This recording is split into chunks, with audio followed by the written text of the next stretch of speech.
Hi guys, I'm Jess, And I'm Heidi. and welcome to Betty Squared. Today we are looking at chapter 47, Bizarrodale, which took me so long to work out how to say. Yeah, I that's such a strange title. It is, and I think when I was watching it this week, I didn't actually realize that was the name of the title. And so when I went back to watch it a second time and do all my notes and things, I was like, what is that, Bazodale? And then I was like, oh no, Bizarrodale, which Baza is very much going back to my Australian roots because you have like Baza, who's Barry. Like, you're just like, oh yeah, Baza's gonna blah, blah, blah, blah, blah. So I was like, that is hilarious. Bazadale. I'm like, that's the place where Barry lives. How funny. I've never And heard then that I before. obviously realized it was Bizarrodale and that I was an idiot and that I needed more sleep. Yeah, this is the Sleepy Podcast. Welcome. It is the Sleepy Podcast. Heidi has been working like a crazy person, as have I.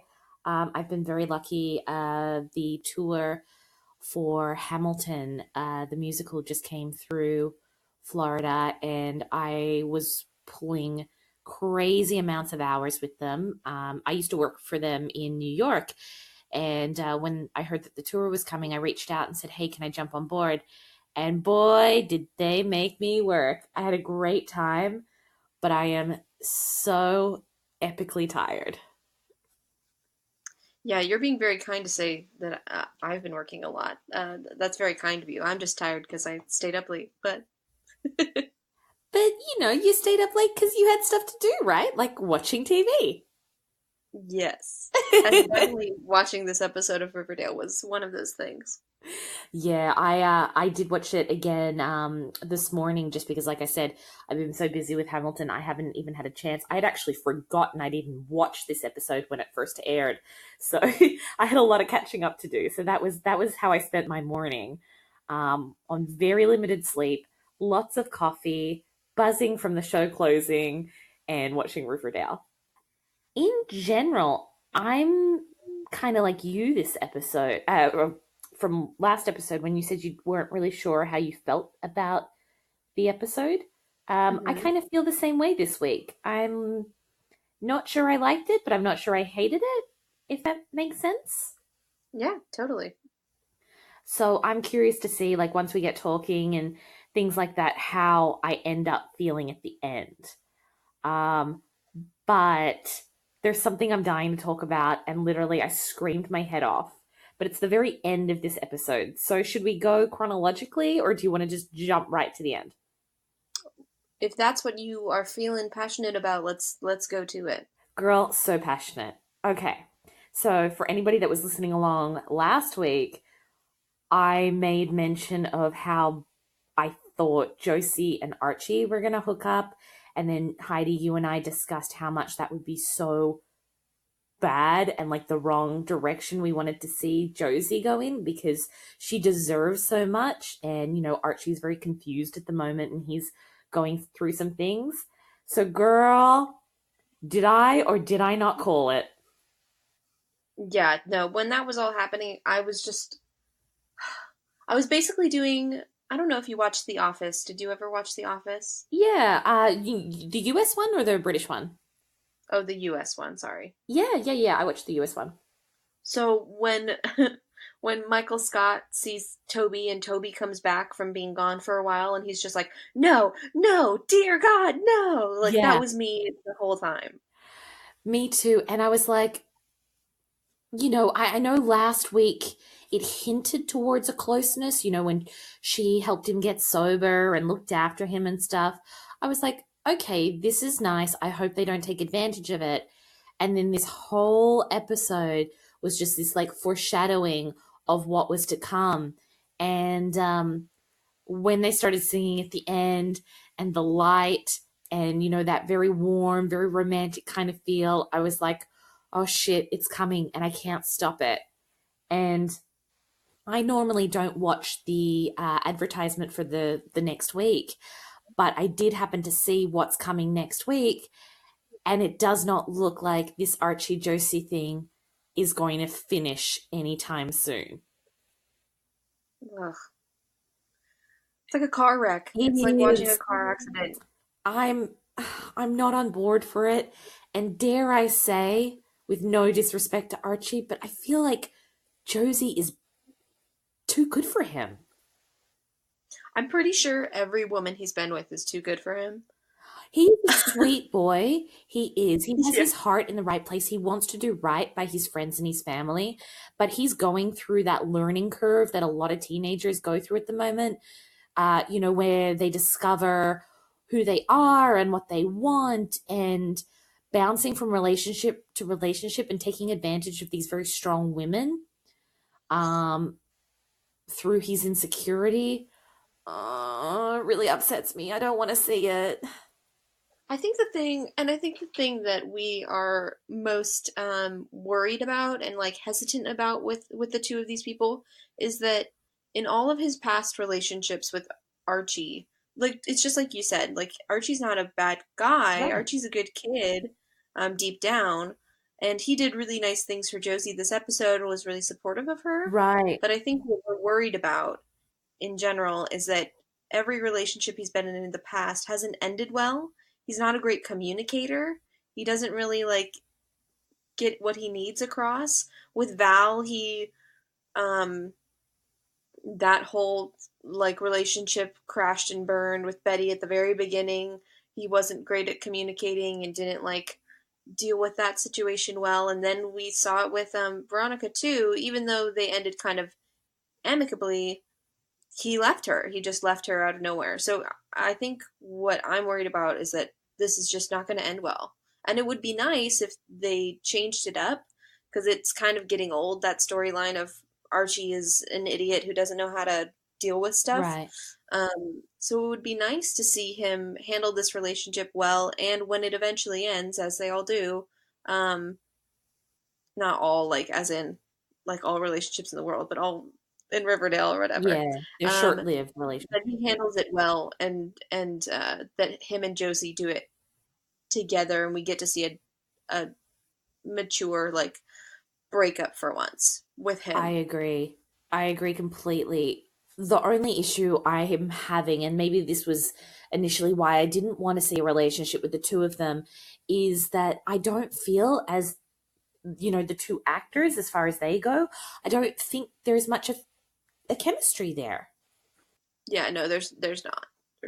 And yeah, I don't know. I hope this isn't a booty call because I feel like Josie doesn't deserve that. But you never quite know? And Yeah, and I'm bummed that we didn't get to see her with Sweet Pea. I thought it was really we haven't seen a ton of Sweet Pea, and he hasn't had anything to bring him out into like the foreground on his own. So his right. scene with Josie was interesting, and I liked seeing that side of him because his name is here, or his nickname. I assume it's his nickname is Sweet Pea. So I could infer that maybe he's a sweet guy, and we haven't seen any of that. And he definitely seemed like it from their scene where he wanted more serious relationship from her, and he felt taken advantage of. And I thought that was interesting, and it would have been interesting to see that play out a little bit more. So it's kind of a bummer that they threw that to the side just so Archie can get some booty. Right. And the thing that I'm confused about too is Josie says to Archie, I've called things off with Sweet Pea because I want to focus on my music. So why is Archie the exception to that? If she felt close enough to go to Sweet Pea and say, hey, I'd really like you to be the date for, my mom and Kevin's dad's wedding, or hey, can you drive me to this audition at Juilliard? Now, I know she didn't get the chance to say that, but, she was confident enough to go to him and say that, but she's breaking it off because she wants to focus on her music. Like, why is Archie the exception to that? Because he's into music? Because he's not focused. Clearly, he's a mess at the moment. No, I think it's because, and I mean, she says it to Archie. She says, like, she broke it off to, or she because she didn't even break it off. He broke it off. So if she said that she broke it off, she was just kind of lying. But Okay. Oh, right, I get but you. Yep. but she also said that she didn't take, like, she wasn't taking, she was putting it on the back burner because she put her music at the forefront and was always worried about her music. But by the time that they get together, she had failed her Juilliard, like her stupid Juilliard audition or whatever, and I think she was learning that she can't. She has to live her life. She can't always just put her career forward. And she's also a kid, so she wants to allow herself to have things. Um, and she has that whole kind of breakdown about, like, I can't even get a date to my mom's wedding thing. So I think that's where that comes into play. Yeah, because it's really curious because, you see Sweet Pea this, since the mid-season break, um, pursue her. He's into her. And then she's all like cold and distant. She's like, "No, it was just a fling. It was just a fling." And now yeah, you could tell that she was into him too, but there was something there that was blocking him. Yeah, she was feeling held back about it. Yeah, exactly. Exactly. So I don't know where that's gonna go. I just, I don't like it. I don't like it. I hope it is short lived. Um, I would also like to see Archie single for a while and get back to working out, what works for him. Yeah, because it also felt strange that, I mean, in the last couple episodes, ever since he was in Canada, like in the woods or whatever, we've been seeing like a different Archie, like a slightly different Archie, and then now it seems like, oh well, he worked things out with Hiram, and that's over. Right. So he's back to season one Archie. Like, does he still live in, like? Is his room still like prison like? Is he still punching beanbags and, like, I don't really get where we are with Archie right No. now, and they didn't really give us any insight because this episode was really about the people in the background, who tend to be in the background more, which I don't mind. I think it's important to have them. I think there's something about, like, Riverdale understanding their own pacing or their own sharing of stories. I feel like there's a way that they can integrate these, like Cheryl and Josie and Kevin. They can integrate them into the main story more. Like, they can have them. I just don't get the why we had a whole episode with all side characters. Yeah, It it was a lot. was it was weird for sure. I I don't know that, and that's again why I can't really work out how I feel about this episode because I don't know. I don't know why we had these side stories and yeah, anyway. Yeah, Well, and I think too, just like too much time without, like, some solid Betty she scenes. was not, I'm not super yeah, she into was it. not in it a lot this episode, which I, again, Like, didn't twice. realize until I watched it the second time because the first time I just take it on face value, and the second time is when I sit down and I break it down and I write my notes for the podcast. So this, yeah, this episode just kind of sat weird for me. But yeah, of course, there's not a lot of Betty in this episode. But what I meant was like I didn't notice that until the second time round, and I was like, oh, none of my notes are about Betty.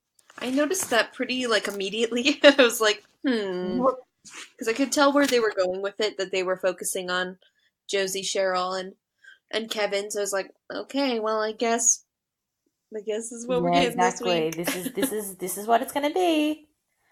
Um, my next note was just a very quick observation that I thought was a little on the nose, which I've learned that Riverdale likes to do things like that. Was that I love that Hermione passes the total amount of money for the drugs and the burning of all the equipment and everything to Reggie and Veronica on a piece of paper. Like, could Yeah. she not have just been like, it's $1 million, you owe her $1 million?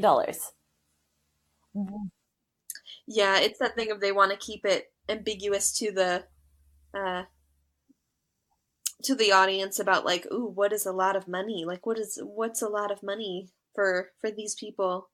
I think it's also part of them um trying to keep the mystique of the time, like the Yes. era that they're in. Because if she said $100,000, like that's not a ton. Like for them, assuming that they're super rich, like that family, and living in the modern era, that's not a ton of money Right. for them in 2019. But in the 1970s, Right. They're that's trying to, different. yeah, stay true to the theming that they're going with. I totally get that. But also at the same time, that is her daughter. The fact that, yes, okay, Veronica did something that she asked her not to do, but that's her daughter. What mother would put their child in such a dangerous position that, this buyer for the drugs and the jail and everything like that is going to come to Riverdale to collect on this debt, and Hermione is putting her daughter at risk by being like, well, I wash my hands of this, you did this, you're going to have to suffer the consequences. I think that's really brutal. Oh yeah. Yeah, I had a note. I was like, making your daughter pay off your drug debt, even if she caused it by burning the drugs, isn't very Not at maternal. all. And that kind of surprises me with Hermione. I know we've seen very different, shades of her more recently, but the one thing that she's always remained consistent about is how much she loves Veronica. That is a really fucked up thing to do, to put your daughter on the front line like that. Yeah, especially when it could be dire, it could be really serious. So especially then to combat that scene, like to put that parallel to the scene later where all of the parents are in the school doing the Ascension night thing or whatever, and they realize that the reason they're there is to get them away from their kids. And they all kind of freak out and was like, "That's funny, Hermione. You don't really care Yeah, too much." exactly. Exactly. It's just, oh God, I wish there was some more maternal instinct there. It just, I don't know, that just really, really didn't sit well with me. But in essence, the whole episode, or this whole episode, shows that there is not a lot of maternal feelings towards, you know, the parents of Riverdale and their kids. Look at what happens with Moose's dad. I don't know if you want to segue into that and talk about that, or if there were other notes that you wanted to go over first. But this whole episode sort of had this theme of parents not really having their kids' best interests at heart. Yeah, no, I mean that's fine. We already jumped, to Let's the go end, so like backwards let's this episode. time is wibbly wobbly. I'm Let's alive. talk about Archie and Josie, and then let's talk about the outing of the Gargoyle King. Let's just work backwards this episode. Why the hell not? Yeah, why not? Well, and once I brought up the Ascension Night thing and all that, it made me realize like that whole situation, getting all of the parents in one place to do that, it was so excessive for what that guy wanted to accomplish. Like he didn't need to get all those people together. Like that was the way to get caught. Totally, totally, absolutely, yeah, yeah. I I have a lot of feelings about the Gargoyle King being outed, so to speak. Well, he wasn't the real Gargoyle King, and he Yeah, said because that. that's what I had to really listen for the second time I watched it, because I was like, okay, hang on a minute.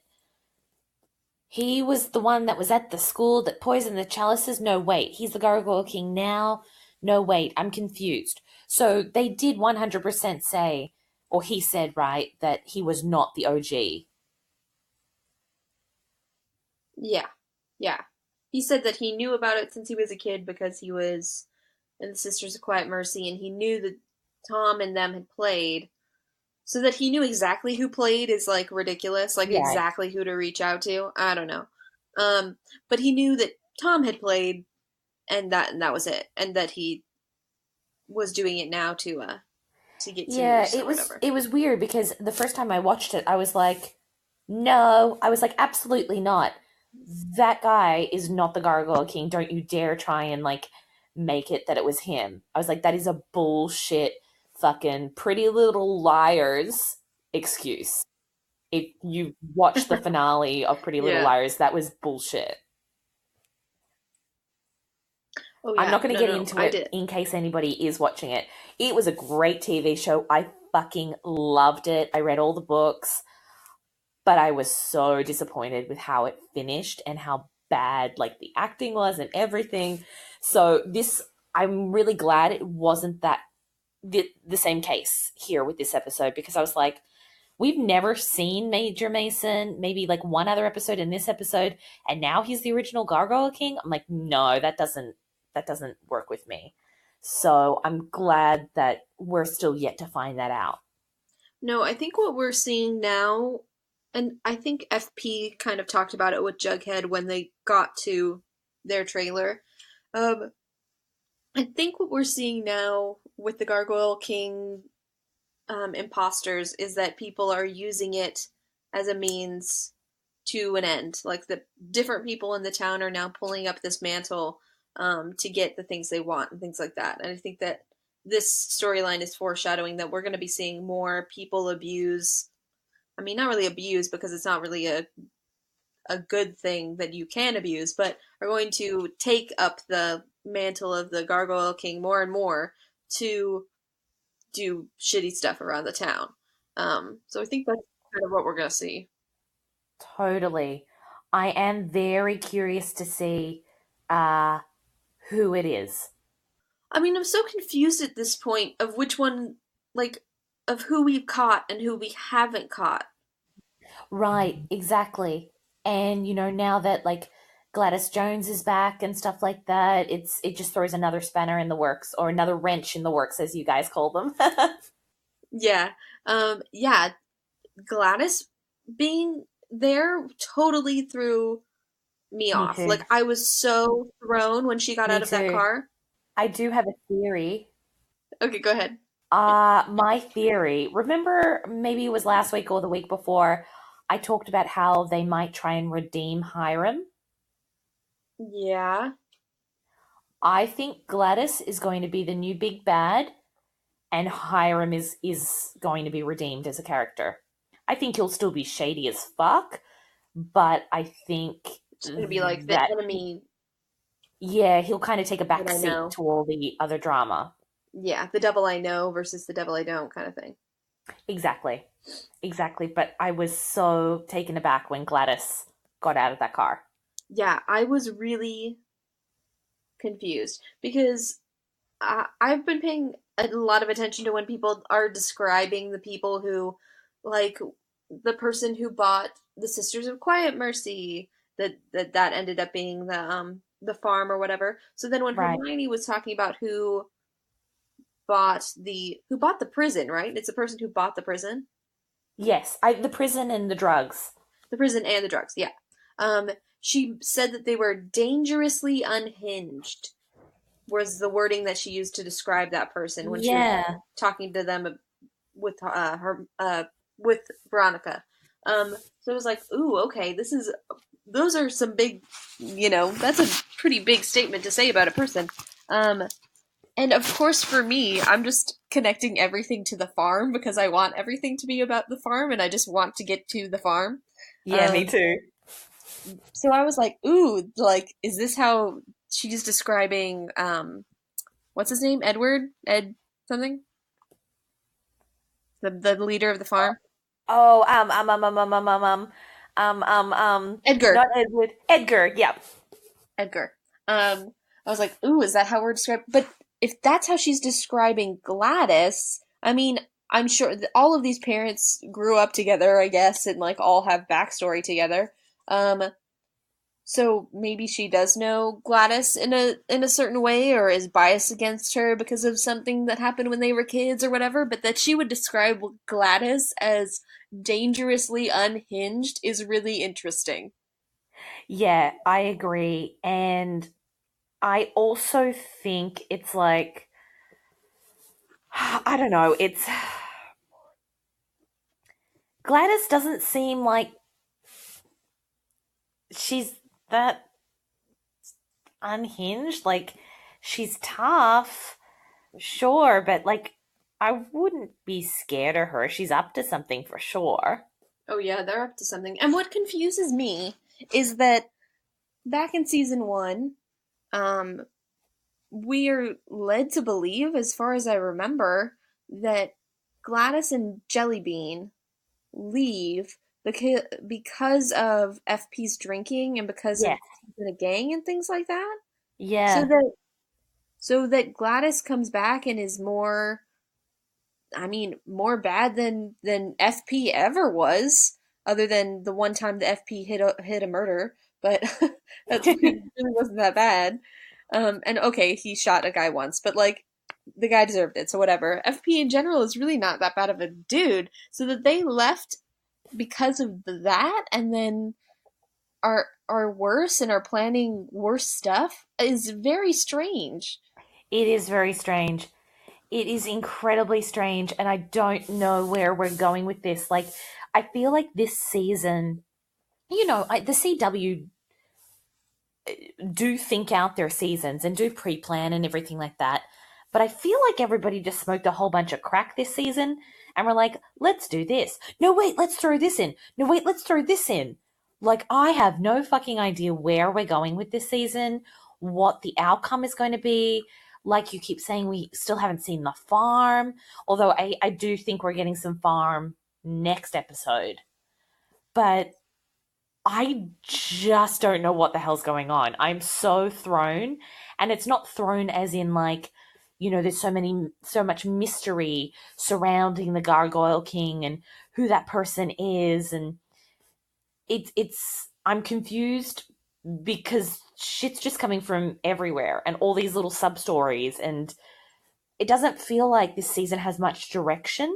Yeah, I totally agree. And it feels like continuity is taken because I think this Gladys problem is a problem with continuity as well, um, Yeah, or a disregard for continuity. Um, yeah, and it feels like they've spread thin. Like we've tackled multiple storylines at once. Like in season two, we didn't just focus on the black. Like there was a big focus on the Black Hood, but they did kind of veer off and go into different storylines when after the mid season finale when they found the Black Hood or whatever. So right.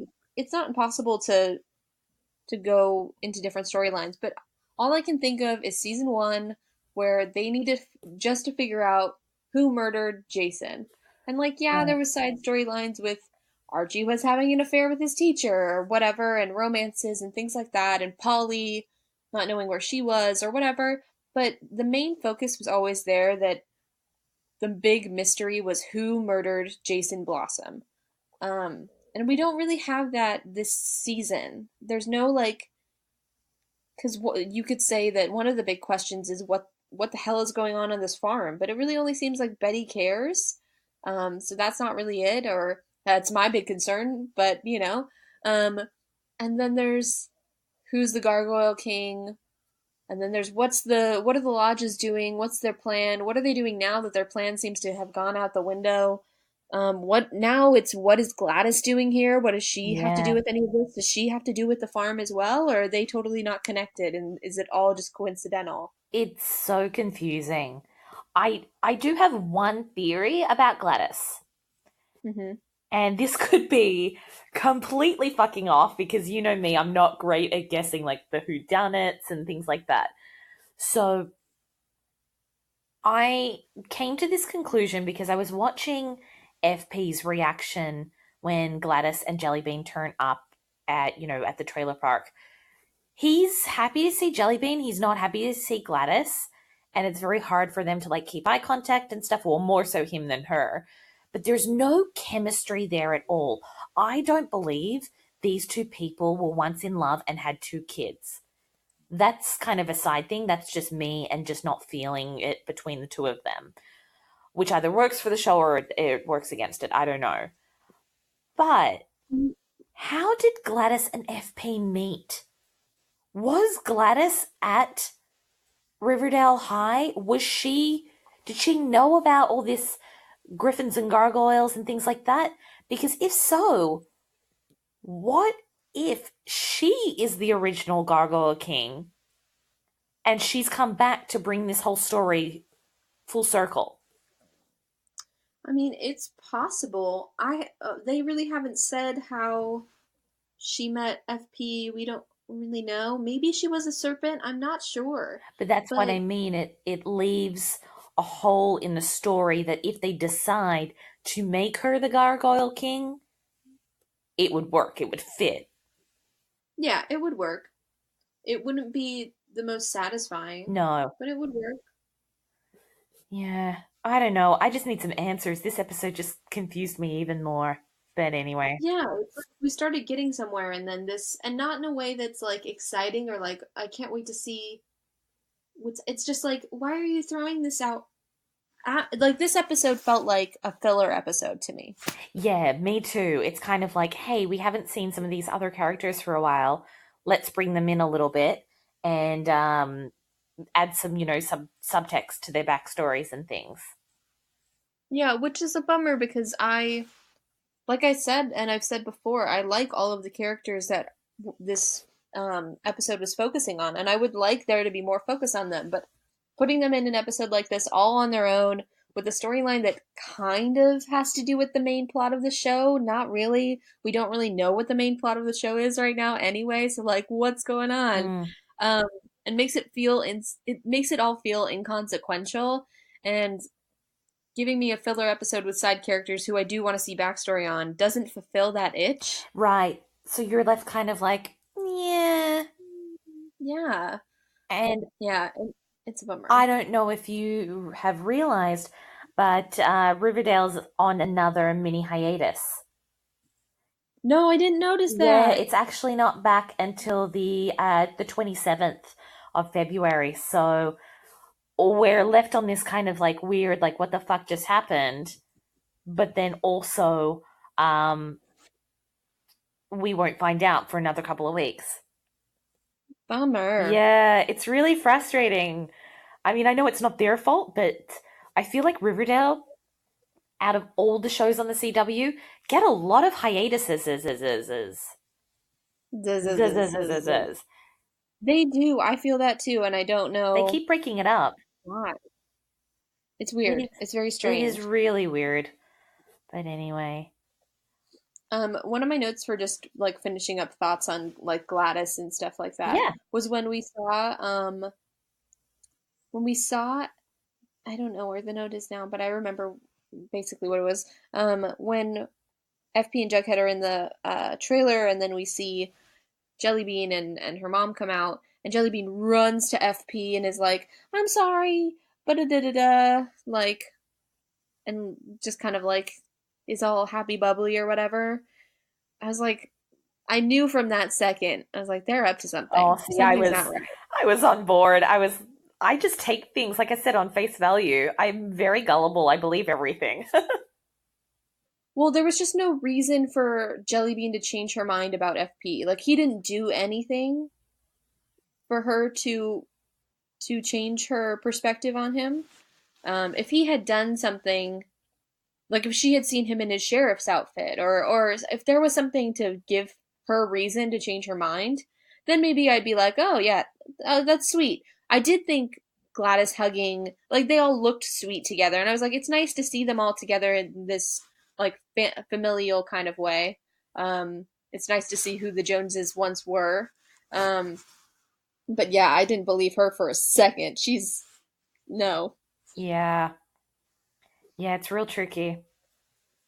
Yeah. I did have a funny note. Tell me. I did enjoy Cheryl's storyline a lot. I thought hers was probably the most interesting to me. Albeit frustrating because she is Cheryl and she'll do frustrating Right. stuff.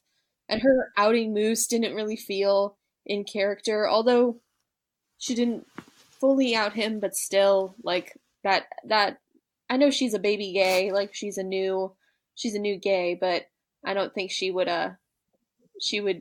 do that. Yeah, I was a little But surprised by that too. I didn't think that that was really within her character. I also yeah, don't think she really did out him. I think that that was just kind of like she just said it. It didn't specify him. It didn't specify Kevin. Like it literally could have been I anybody's. mean, And I think, they knew it was Kevin. Like that was pretty plain that it was Kevin. But but everybody knows Kevin's gay. other Like stuff, there's no big deal. yeah, Um, but again, she didn't have to say anything. But I thought people's reaction to it was a little extreme. But again, I'm not gay. I've never been in that situation where somebody's, forced me to come to terms with something or talk to my parents about something that I wasn't ready to. But also at the same time, I would just keep my mouth shut. I wouldn't say anything about anybody's sexuality, not in a public forum like that. yeah. And we know that's not like Cheryl. She's an open book, so she's not. Exactly. She's tough. She probably just Um, thinks she was helping and, didn't think twice about it. yeah, and she totally did. And she when she was called out, she took it, and she even the funny is this our first fight? Like that was sweet. I loved her interactions with Tony. She was very fun this episode with her, and I like that they did have like a moment of um because it wasn't even like a fight where Tony kind of put her in her place and made her see that her actions have consequences, and I think that's important. That's what I Um, like about and Tony. I love that. Oh, Sorry, I what'd you said say? that's what I like about Tony. She's real and she helps ground Cheryl. Totally, because Cheryl's so, we've talked about her heightened language, and she's so kind of otherworldly to this group. Like she comes from a different universe, and Tony pulls her back in, and that's cool. I noticed this funny thing, um, and it's very minute. I wonder if it was even purposeful. I think it probably was because of the way that the scene was shot. But when Cheryl was talking to her mom about how the college she wanted to go to wasn't letting in legacies anymore, and she knew that it was because her mom had done something or Yeah. whatever, which was kind of stupid. That was a stupid storyline, but regardless, Cheryl had a bumblebee pin on her like collar, right in the center, and the bumblebee was pointing up, like it's flying Okay. upwards. And her mother had a butterfly, I believe it was, and her butterfly pin was on her collar, and it was pointing down, like it was flying down. Thought that was Ooh, interesting. that's really observant, hun. Thank you. I do my best. You're like, thank you, hair flip. Yeah. Toss toss. That is Nice. incredibly observant. I wish I picked stuff like that. That I did notice Cheryl's brooch. I didn't realize it was a bumblebee. I think I thought it was a spider. Um, or unless she wore her spider at some point later on. I can't remember. She might have. She wears the spider brooch a lot, so there could have been one. The at the point that I was watching, it was like a bumblebee or something similar to a bumblebee. It wasn't the spider one because I noticed that it was winged. Yeah. But that I love that concept that one's going down and one's going up. That Because they're really the is. people in different directions. Yeah, I am gonna hope that that was deliberate and not just a costuming thing where they just stuck a badge on and Yeah, that's the way it I was. think so because of the way that the scene was shot. They went in. It was like going back and forth between Cheryl and her mom, and the cropping of the frame was I'm like, what's the right word? The framing of the shots Right. were close, were like busting up. It wasn't like a full shot of both of them. It was switching between the two of them. Um Yeah. in that moment. So I think it was intentional, but it was interesting. I also loved Cheryl's line. She said something along the lines of that people think being gay is any less than rapturous. And I was like, ooh, that's so fun. That's like the best way to talk about like your sexuality and to talk Totally. about being gay. I Cheryl had some great one-liners this episode. I wrote one down too, my favorite, and I laughed so hard. And that might just be because I'm deliriously tired. She picks up the phone when Penelope calls her, and she goes, "What do you want, night hag?" I was like, Yes. yes, Cheryl, that's fucking amazing. I'm like, Yes. it speaks volumes about Cheryl's relationship with her mom, but it was delivered so matter of fact. I just loved it. Yeah. I was like, that was just fucking perfect. Yeah, it's such a, what do you want, night hag? I loved it so much. That was a great, great line. That was really good. Yeah, agreed. Oh God, agreed. Um, Mm, I have a bit of a funny note, and perhaps, I yeah. don't know, maybe you can explain it to me. Um, so Tom and Sierra are fooling around, before they get the letter about, reuniting the Midnight Club, etc. And it's Hmm. weird because they both, it cuts to that scene and then they both fall into frame, but Tom falls down flat, like face first, into the bed, and then Sierra is on top of him, also face first. Uh-huh.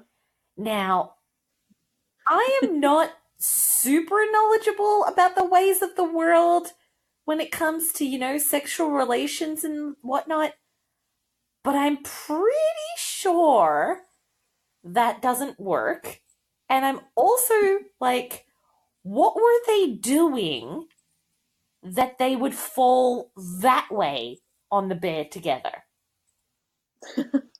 I don't know. I mean, there is one thing for sure that they could be doing where they would be in those positions together. Right, but They would need a little help from yeah. something else. Um, but we know that that's not what they were doing because we saw Sierra stand up and we saw her full form, so she wasn't wearing accessories. Um, She also had, clothes. yeah, yeah, yeah. They were both clothed. I think it was just for one to start off, I hated that Me too. scene. Um, I was like, as beautiful as the two of these people are, I don't want to see Yeah, this. yeah. It's like seeing your parents being intimate. You're like, Yeah, don't need it. yeah. Or the teacher that you always thought was like really hot in school, and then you actually see them like the idea of really seeing them in a position like that is like, oh. But yeah, I think it was just foreplay. I think she was playing cop or whatever because he was a sheriff before, and I will always call him Sheriff Me Keller even though he's too. not the Me too, girl. Me too. yeah. But I think it was just foreplay. I think she was like being funny and like came up behind him or something and da da da. But to go from foreplay to like eating before you like have sex is seems like the wrong way to do Yep. it. I just none of that scene made sense. No. I don't get why he was face down first and she was on top of his back. Like it just bits don't work like that. They had their clothes on. It was very, very confused. Yeah, it I kept was laughing. very strange. I kept laughing. I'm like, this doesn't work. I don't get it. Yeah, it was very Oh strange. God. But this really was just the episode of everyone having sex. Everyone. Oh my gosh, yeah. I have a note somewhere out there. Where is it? Oh, I was because we got that beautiful montage of just teen sex. And my note is just in all caps. Teenagers only do one thing. Right. And I loved the fact that Reggie and Veronica are obviously about to be intimate. I don't know if it's their first time. I wasn't ready to see them in that situation. No. That was, I thought, a very big jump, very quick. And yeah, anyway. But I love the fact that they've both got their cell phones right there next to Reggie lying on his back. They're right fucking there. Like, I'm sorry, but even if it was spontaneous sex, why are you two? Both of you. Both of you have your cell phones in the bed with you. Like, why? Yeah, all of the teenagers had their phones so close to them and were so willing to answer their parents' calls mid Coitus. coital. It just, yeah, it was. Yeah. Lily actually tweeted something really funny this week that said, like, just once can Jughead and Betty have, some tender, loving moments without somebody dying or parents interrupting. I loved it. Yeah. I laughed a lot. I thought that was really cute. But again, yeah, so much sex this episode. Um, didn't need to see 90% of it. Yeah. Also, I'm concerned about the message it's sending to the kids that watch this show. And I'll elaborate on that. It, it's no big deal seeing, sex on TV and things like that. But one, I thought there was too much of it in this episode for its, target audience. But also on that, have you noticed it's happened twice now, and I don't know whether I've ever commented on it before. I think Riverdale or the CW has some kind of paid advertisement with Bumble. Do you know what I'm referring to? Interesting. Yeah, I know Bumble. Right. So in another episode, Reggie was swiping through the app on the phone, and you actually see the app. And then in this episode, Kevin's talking about like, oh, I really like Moose, and I don't want to go back to the forest for these random hookups. And Cheryl says, oh, I'm not talking about random hookups. I'm talking about Bumble. It's twice they've said it now. Yeah, yeah, yeah. And like with Riverdale, they call it Griffins and Gargles. They don't call it Dungeons and Dragons, even though we all know that that's what it is. It's this. They're very careful to change words for things, but Bumble being a brand and being an app that's available here in the real world, it being spoken more than once, I'm not sure about that. I'm not sure we should be encouraging kids to go on these online apps to hook up. Yeah, I mean, it's problematic. And yeah, they definitely have a paid sponsorship with Bumble. Um, I don't know about I don't know about kids that are the age that these teens are supposed to be. Like, I don't really know too much about like the I know a couple kids who are that age. And knowing myself when I was a teenager, even if there were like even when dating apps first came out and I was like in early in college and stuff like that, it wasn't really something I was into. No. And maybe I'm wrong and maybe it's something that kids would be into now, but I also think that in high school Riverdale is a small town, and for Kevin, there's not a lot of gay guys who are out or Yeah. whatever. So maybe he needs some extra help finding people who are interested in him. But I would think for most people in high school, you kind of have options Yeah. enough, unless you're in small towns and things like that. So you probably don't need to use a dating app. But I don't know. I mean, is it even legal? Is there like a minimum age on these dating apps? I have no idea. Me either. See, this is the thing. Like, again, and maybe this is just me showing my age and being ignorant to, the younger generations that have come after me. But I've never been on a dating app. I've never used one. I've either been single and okay with that, or I've been in a relationship. And when all these dating apps started to come out, I was already with my husband. Granted, he was my boyfriend at the time, but I was in a long term committed relationship, so I've never had to use them. Hmm. Um, but yeah, super strange. Yeah, yeah, it is. Super strange. Um, If you are a 16-year-old child and you listen to this show, please email us and tell us if you use a dating app. I am thoroughly curious. yeah, Yeah, it's very strange.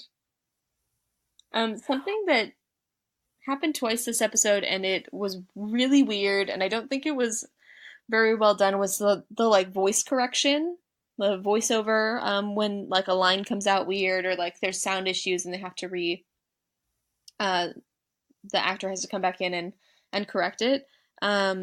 And then they What are kind you of like referring to? hmm? What are you referring to? There was a moment I'm getting there. I was just kind of explaining what it was.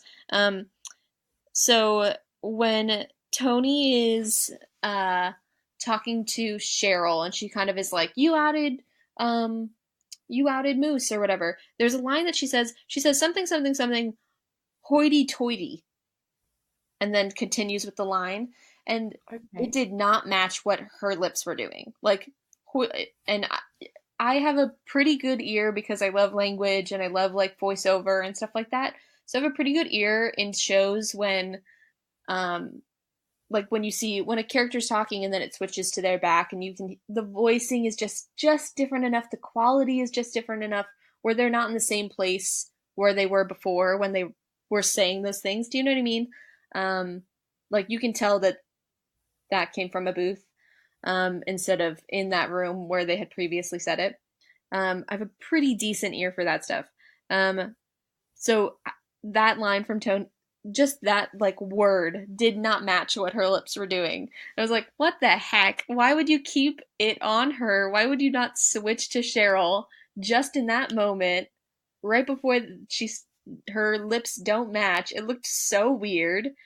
And then later on, when Reggie is talking to Veronica about, I didn't write down what he said, but I think it's before they went to go rob the bank, which was so ridiculous.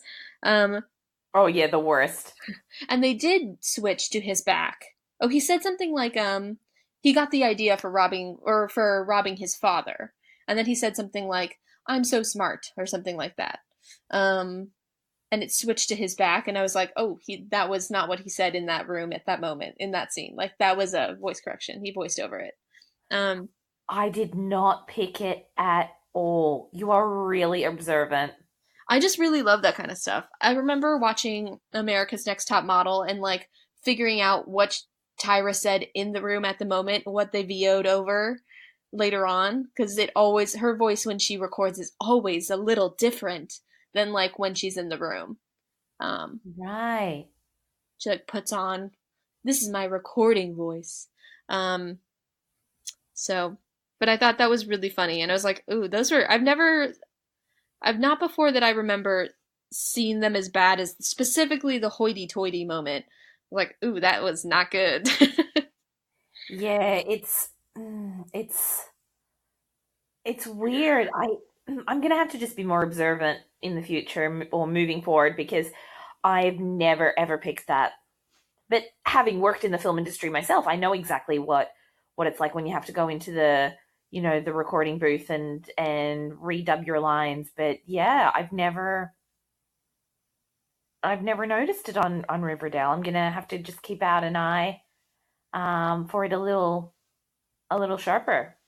Yeah, that was the first time I ever noticed it. So they've been doing pretty good so far, I Interesting. think. Hmm.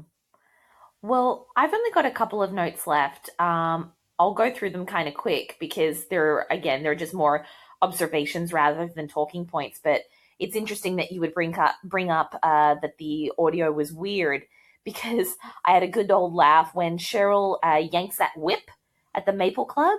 The Hmm. foley on that was redonkulous.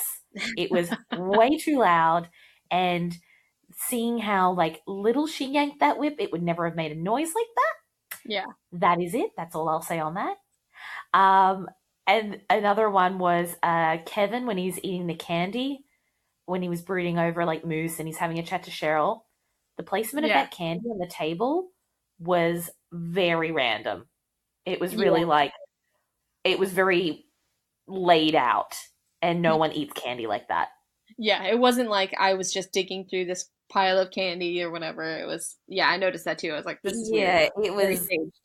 it was weird, and it was like on the table. Like, who puts their candy on a table, especially at school? Like, there's going to be germs and anyway, disgusting. Yeah. Um, But my very last note for this episode was about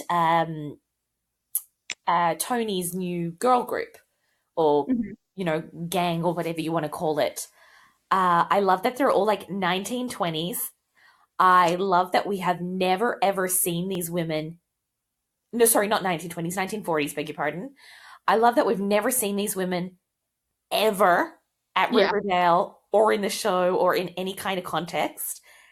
And I love that they are just so willing to follow her when they don't even probably know her, or I don't know. Yeah, it's not even like they're vixens or anything. Exactly. They weren't even vixens. These girls are like, they're meant to be, rough. But I hate the name, the Pretty Poisons. Yeah, stupid. Really bad. Oh, so bad. And I don't know enough about the Archie comics to know if that's where they've pulled the name from. I don't know if that's come direct from the comics or somebody's like, let's just call them the Pretty Poisons. But it's dumb and I hate it. And Yeah, that's all. it's pretty dumb. I only had 2 notes and they're short and just funny things that I noticed. There were 2 moments of like just some literal wordplay, not even wordplay, it's just like literal moments. Because when they give the ink dyed money to Gladys, Yeah. she says something about like how they'll have to pay to get it laundered. I was like, oh, literal money laundering. Thought that was funny. Yeah. Because that's not what that term means. No, But it's not at all. and then later, when they catch Moose's dad, and FP is interrogating him, he says, trying to scare him straight. And I was like, yes, literally, yes, trying to scare him straight. Yeah, there was a lot of that, like, what is it, alliteration or whatever, or double entendre? Not even. It's just like literally that thing. Like that. Those things would be a metaphor. Scared straight.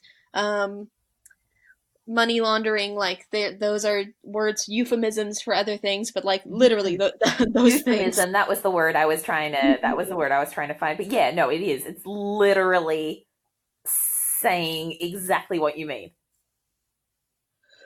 Oh, goodness. Yep. I just thought that was funny. I did too. I did think that was funny. What rating do you give this episode?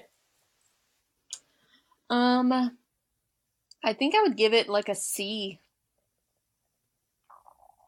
Yeah, I think I would give it a C as well. Again, I didn't hate it. I just kind of didn't need it. Yeah, and I'm not gonna rewatch this episode. No, I mean, the second time I found myself, getting very distracted, I started playing games on my phone instead of taking notes because I was like, I don't want to watch it again. Yeah. It's one that if I sat down and I did a complete binge watch and rewatch all the episodes, I would have skipped over it. Yeah, totally. Yeah. I mean, all we can hope is that it leads to something bigger and better, but it seemed like a very sort of off-brand episode. Yeah, it was weird. It was weird. Yeah. And I was going to say, what would Betty do this episode, but she didn't get the opportunity to really do anything. Nope. She would be in the background for a minute. She would be in the background. She'd be taking a minute, trying to be intimate with her boyfriend, but unfortunately, not having that opportunity. Yeah. Wow. Yeah. Wow. Okay, so wow. We should all just be wallflowers this week then, so we can live by Betty's example. Yes, I don't mind that. Sounds good. You know what? After the crazy week and the thousands and thousands of people I spoke to with all the performances that Hamilton brought, I'm happy to just kind of be a bit of a wallflower too at the moment. Look at that. It all worked out. Yay! Take some me time and get a little bit more sleep, I think. That's a good idea. All right. Well, on that note, everybody, have a great couple of weeks because we won't have an episode next week because Riverdale's on hiatus. Oh. I know. But hopefully it comes back with a bang. Yeah. All right. Bye, everyone. Bye.